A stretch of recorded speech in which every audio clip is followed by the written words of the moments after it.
You may have seen yesterday that F1 Clash creators went live and released us some cheeky screenshots of the new up-and-coming changes in F1 Clash for the 2023-2024 season. So these were the screenshots we were given. They are a work in progress. Big changes are ongoing and upcoming. So let's dive in further to these screenshots. My views, my comparisons. Let's see what it's all about. So bringing our first before and after, and it's more looking at the visuals, so the user interface that Hutch have designed for us for the upcoming season. So we're very familiar with last season's at the top of your picture, and at the bottom we've got a new revamped look for the season. So the boosting, so fast, medium and slower, or conserve, whichever you want to call them, are all been revamped to give us a sharper look. And at the bottom, you can see Verstappen and Alonso compared to my Leclerc and Norris, a lot more, let's say, futuristic, a lot more sharper. The graphics look a lot better as well, and you'll already notice some changes. Car servicing stays the same. The tyres are in there, stay the same. But we've got a new option. We've got an electric bolt that you will see. Now, not too much detail has been added just yet, but you will notice top to bottom, fuel is now gone. So fuel has disappeared.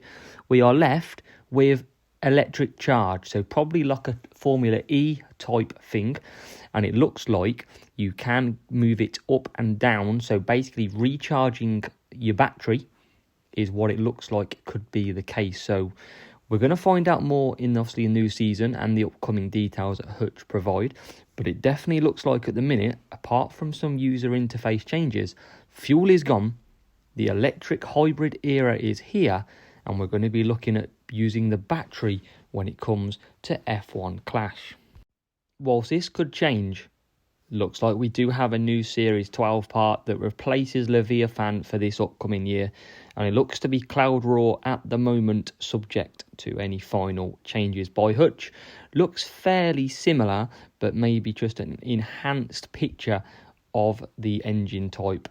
Definitely the graphics have been focused on. They are looking a lot sweeter, but we will find out in the new season exactly what the power, or potentially just before, what sort of parts we are dealing with. But definitely at the moment, a new and enhanced engine is coming for Series 12.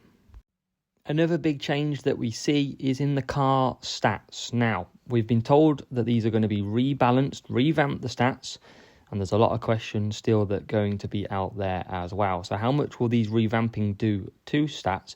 And will it give us a lot more parts to use, or will we have thoroughly 6, 7, 8 of the best parts, and that's all everybody will use?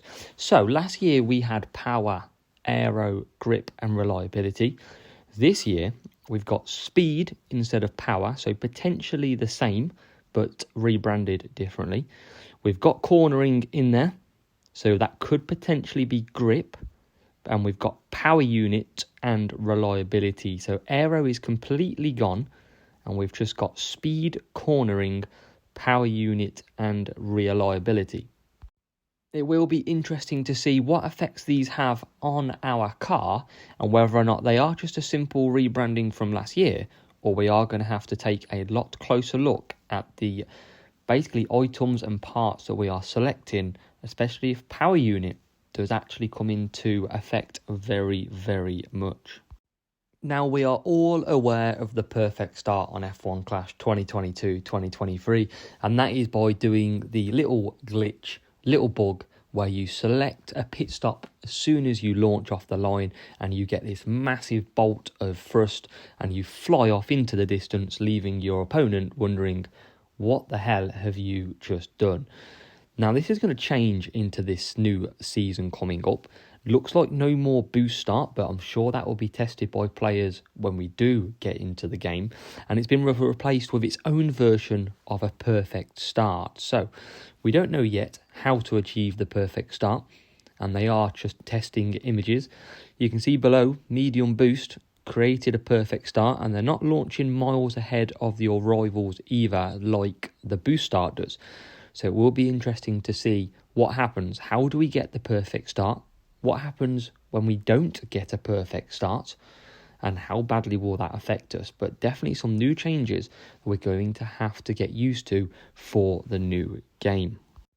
Something that will come music to the ears of many racers. Are you one of them players like me that you get into a game, you've got 30 seconds to select your boosts and you can't find your boost? Predominantly probably more of an issue for players with many boosts compared to ones who don't.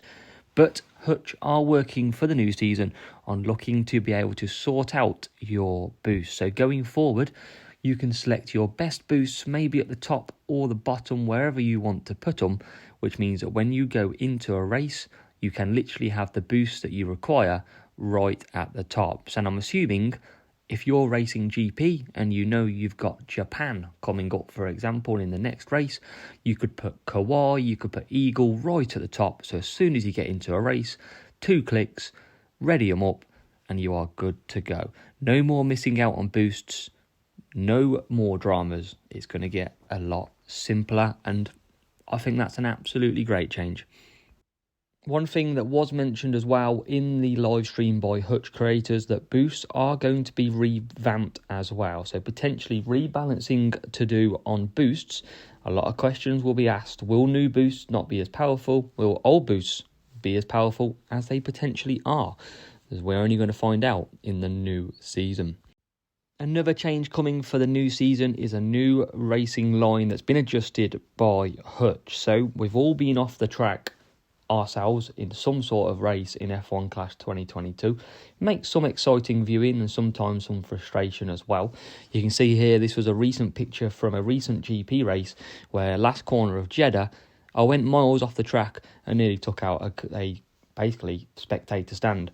Now, listening to Hutch and what they had to say, the racing lines will be adjusted and revamped. So we should no longer see any more off-track racing because these cars are not designed to be off-track.